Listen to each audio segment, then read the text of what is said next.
Hi friends, welcome to D3 channel. இன்றைக்கி நம்ம ஒரு அருமையான கூட்டு பார்க்கலாம். இந்த கூட்டுக்காக நான் என்ன எடுத்திருக்கேன்னா குடமிளகாவோட வாழைக்காய் சேர்த்து கூட்டு பண்ணியிருக்கேங்க. அது எப்படி பண்ணலான்னு பார்க்கலாம். ஃபஸ்ட்டு கடாய் வச்சுருக்கேங்க. கடாயில் எண்ணெய் காஞ்சோனையும் நெக்ஸ்ட்டு சோம்பு போடலாங்க. சோம்பு பொரியட்டும். சோம்பு பொரிஞ்சோடனே நெக்ஸ்ட்டு கருவேப்பிலை ஆட் பண்ணலாங்க. கருவேப்பிலை பொரியட்டுங்க.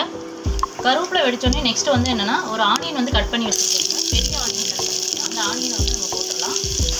நெக்ஸ்ட்டு இதுக்காக நான் என்ன எடுத்துருக்கேன்னா 3 குடமிளகாய் எடுத்துருக்கேங்க. அதோட ஒரு வாழைக்காய் எடுத்துருக்கேன். வாழைக்காவை தோல் சீவி கட் பண்ணி வச்சுருக்கேங்க சின்ன சின்ன பீஸாக. அதையோட குடமிளகாவையும் கட் பண்ணி வச்சுருக்கேங்க. இப்போ வாழைக்காவை நம்ம ஃபஸ்ட்டு போட்டுடலாங்க.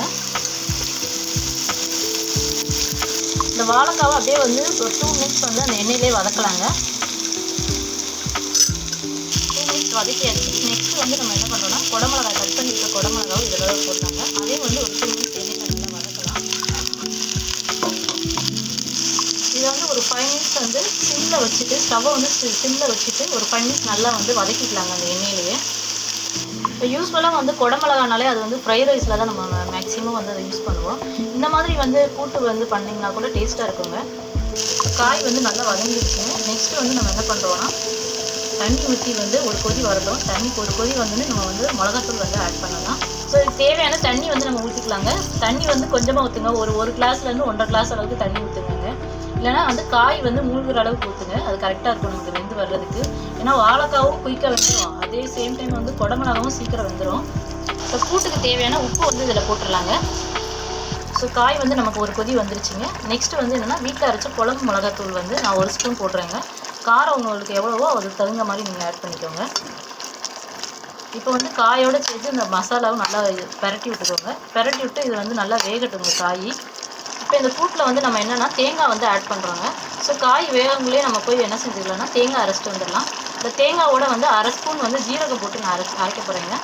இப்போ நம்ம வந்துருச்சிங்க. நம்ம ஊற்றின தண்ணி வற்றி வந்துருச்சு. இதில் என்னென்னா கொஞ்சமாக தேங்காவும் அதோட கொஞ்சம் ஜீரகம் ஒரு 1/2 ஸ்பூன் அளவுக்கு ஜீரகம் போட்டுக்கோங்க. போட்டு அரைச்சி எடுத்துகிட்டு வந்திருக்கேங்க. இருந்தாலும் கூட்டு என்னென்னா தேங்காய் அரைச்சி ஊற்றும் போது கொஞ்சம் டேஸ்ட்டு சூப்பராக இருக்கும். ஸோ அதனால் தேங்காய் போட்டிருக்கேங்க. இப்போ இதை அப்படியே லைட்டாக அப்படியே பரட்டி விட்டு ஒரு 5 மினிட்ஸ் சிம்லேயே வச்சுக்கலாங்க. ஸோ இந்த மாதிரி நம்ம கூட்டு செஞ்சோம்னா கூட்டு டேஸ்ட்டாக இருக்கும். நிறைய பேருக்கு குடமிளகா சாப்பிட மாட்டாங்க. ஸோ இந்த மாதிரி டிஃப்ரெண்ட்டாக நம்ம செஞ்சு கொடுத்தோம்னா எல்லாருமே விரும்பி சாப்பிடுவாங்க. இப்போ லைட்டாக நம்ம எண்ணெய் ஊற்றி கலர் கொஞ்சம் சேஞ்ச் ஆகுது. ஸ்டவ்வில் வைக்கலாங்க. இப்போ சிம்லேயே வச்சுக்கலாங்க. ஸோ சூப்பராக நமக்கு இப்போ கூட்டு ரெடி ஆயிடுச்சுங்க. இந்த கூட்டு ரச சாதத்துக்கு சூப்பராக இருக்கும். அட் த சேம் டைம் காரக்குழம்பு, புளிக்குழம்பு, சாம்பார் சாதம் எல்லாத்துக்குமே சூப்பராக இருக்குங்க. டிஃபன் ஐட்டம் பார்த்தோம்னா சப்பாத்திக்கு இது பெஸ்ட்டாக இருக்குங்க.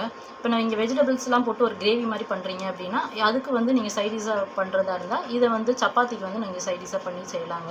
இப்போ நீங்கள் சப்பாத்திக்கு சைடிஷாக யூஸ் பண்ணணும்னு நினச்சிங்கன்னா இந்த மாதிரி பண்ணி சாப்பிட்லாங்க. இன்னொன்று வெஜிடபிள்ஸ் சேர்த்த மாதிரி இருக்கும். இன்னொன்று ஹெல்த் வைஸாகவும் நமக்கு ரொம்ப நல்லதுங்க. நாங்கள் போடுற வீடியோலாம் உங்களுக்கு பிடிச்சிருந்தா லைக் பண்ணுங்கள். உங்கள் ஃப்ரெண்ட்ஸ் அண்ட் ரிலேட்டிவ்க்கு ஷேர் பண்ணுங்கள். Thank you so much.